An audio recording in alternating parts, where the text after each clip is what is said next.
let's start a prayer meeting. How about it? Let's see in our churches a new strong element of corporate prayer. We've talked about how we as leaders have to give ourselves, as the apostles did, to prayer and the word. But now let's go further. Let's see our churches become houses of prayer, centers of miraculous answers to the prayers of God's people. Do you think I have any Bible background for that? Is there any promises about that in the scriptures? Yeah. So how can we escape responsibility, my friends, if we don't try our best under God to birth this element in our churches? How long can we go with just doing church, with no juice, no heart to it, no cutting edge to it, just a happening? The people gather, how they live, they're not even members, they won't come to a prayer meeting. How long are we going to put up with that? It can be different. God will help us. He tells us he will. So we want to birth a prayer meeting. I'll tell you about my own experience and my mistakes and what I've learned in just a moment.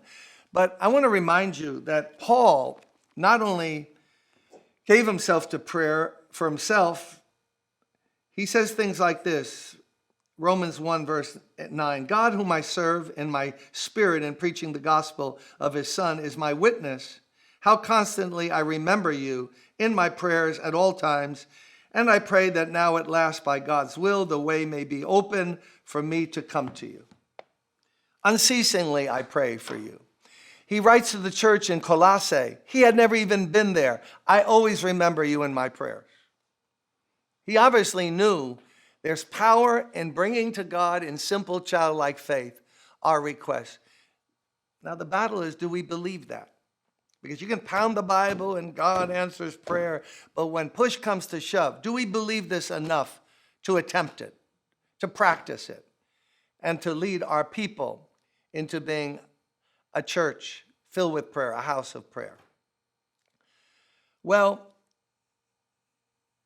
I once got an email from someone 45, 47 years old from the state of Texas, if I remember, said, I read your book, Fresh Wind, Fresh Fire, and I just want to say, I agree with you. I was convicted as you wrote about your story, but I've never been in a prayer meeting. I've never been in a prayer meeting. I've been to seminary. I know the Greek. I can get 3 points and a conclusion in rapid order, but what is that? And yet the church was born in a prayer meeting. Am I correct or not? In Acts 2, was someone preaching? Were they having a bake sale here with cookies, or what were they doing? No, as they prayed and waited for the Lord, he came and the church was born. With no famous preacher or teacher or expository sermon, as they waited and prayed, boom, the Spirit came. And there's something to that we have to now build upon. So here's the way it happened for me. I knew this was all true, and one time being trapped in Florida, when I was just 2 years in the ministry or so, downtown Brooklyn, inherited a handful of people, so small group, depressing. I hadn't been trained, sermons were terrible. No crack at that time, but lots of heroin, alcoholism, gangs. And here were my wife and I, and we started. And on a boat in Florida, I felt the Lord speak to me that if my wife and I would lead the people to pray, he would take care of all the sermons I needed, which I was very insecure about. Number 2, he would supply all the money we would need personally and for the church. And that was hard. We were working among poorer people. I made $3,800 the first year in the ministry, $5,500 the second year. Had to get a second job. It is what it is.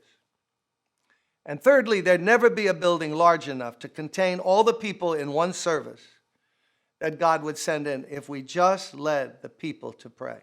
My wife's choir to pray, the congregation to pray. Because miracles happen at the throne of grace. Mercy and grace are handed out, not in the sermon. Hebrews 4:16, therefore let us come boldly to the throne of grace, that God might give us mercy and grace to help us in our time of need. The action is not in the sermon. All the sermon can be is an arrow. The teaching is an arrow.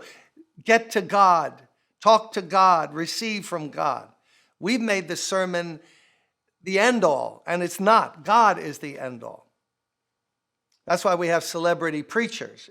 We need a celebrity Jesus more. What do you think?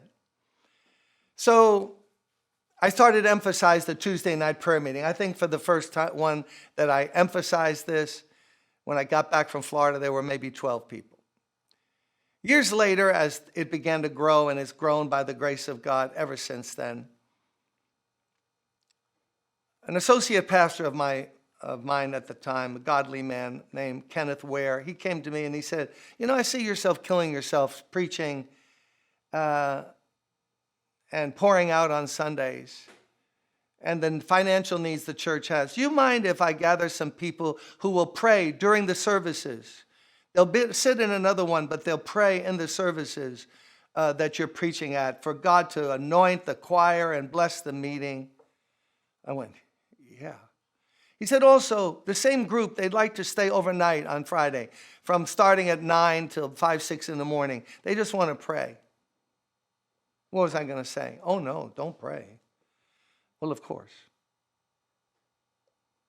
So it began. And now we have a prayer band of 400 to 500 people who are praying in the church on a rotational basis from the early in the morning till night.